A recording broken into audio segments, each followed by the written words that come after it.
కృష్ణుడు ఆ రథంలో వెనక్కి తిరిగి, ఏమిటి అర్జున నువ్వు, ఏమిటి నువ్వు మాట్లాడుతున్న మాటలు, ఈ యోగాన్నే అర్జున విషాద యోగం. భగవద్గీత మొదలయ్యింది సమస్త హిందూ జనాలకి, సమస్త సనాతన జనాలకి. అసలు సనాతనలో పుట్టని వాడు ఏ కులంలో, ఏ వర్ణనలో, ఏ రంగులో, ఏ దేశంలో పుట్టిన వాడైనా భగవద్గీత వాడికి వర్తిస్తుంది. ఎందుకంటే ఇది జ్ఞానబోధ. ప్రతి వాడికి, అంటే మనోవేదనలో కుప్పకూలిన అర్జునుణ్ణి చూసి కృష్ణ పరమాత్మ చెప్తున్న ఒక జ్ఞానబోధ.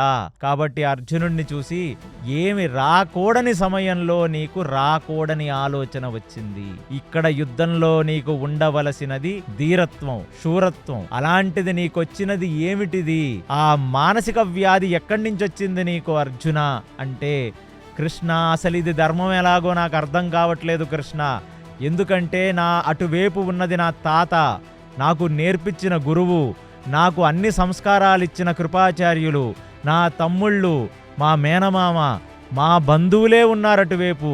ఇంతమంది బంధువులను చంపటం ఎలాగ ధర్మం అనేది నా మనసుకి గోచరించట్లేదు కృష్ణ అని చెప్పి, ఈ అర్జున విషాద యోగం, అసలు విషాదం అనేది ఎప్పుడూ యోగం కాదు. కానీ మొదటి చాప్టర్ ఆఫ్ భగవద్గీత ఎక్కడైతే అర్జునుడు బాధపడుతూ తను ఎందుకు యుద్ధం చేయకూడదనే ఒక కారణాలని చెప్తున్నాడో అది అంతా అర్జున విషాద యోగం. అంటే అర్జునుడికి వచ్చిన విషాదం కూడా ఒక యోగంతో సమానం అనేది మనకు భగవద్గీత చెప్తుంది. ఎందుకంటే తన మంచితనాన్ని అతను వ్యక్తపరుస్తున్నాడు. నాకు అక్కర్లేదు ఇలాంటి రక్తపు కూడు అనే తనకు వచ్చిన ఒక సాత్వికమైన ఆలోచన.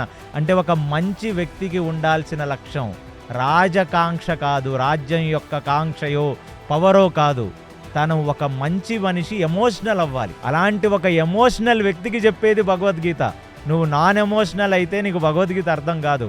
ఎందుకంటే అర్జునుడి యొక్క ఒక ఎమోషన్స్ నిజం. అతను తన యొక్క బంధుమిత్రు కళాద్రుల్ని చంపలేక అలా కూర్చుండిపోయి ఉన్న ఒక అర్జునుడు ముఖం చూసి ఇప్పుడు కృష్ణుడు మాట్లాడుతున్నాడు. ఇది ఎలా ధర్మం అని నువ్వు అడిగావు, ఎలా ధర్మం కాదో నువ్వు చెప్పవలసినది అర్జున అంటే, కృష్ణ క్షత్రియ ధర్మం అని నువ్వు అంటావు, నేను ఒక మాట అంటాను, ధర్మ సంస్థాపన కొరకు యుద్ధం చెయ్యాలని నువ్వంటావు. మన వాళ్ళు మాత్రమే చనిపోతారా? 11 అక్షోహిణి సైన్యం చనిపోతుంది, ఇటువైపు 7 అక్షోహిణి సైన్యం చనిపోతుంది.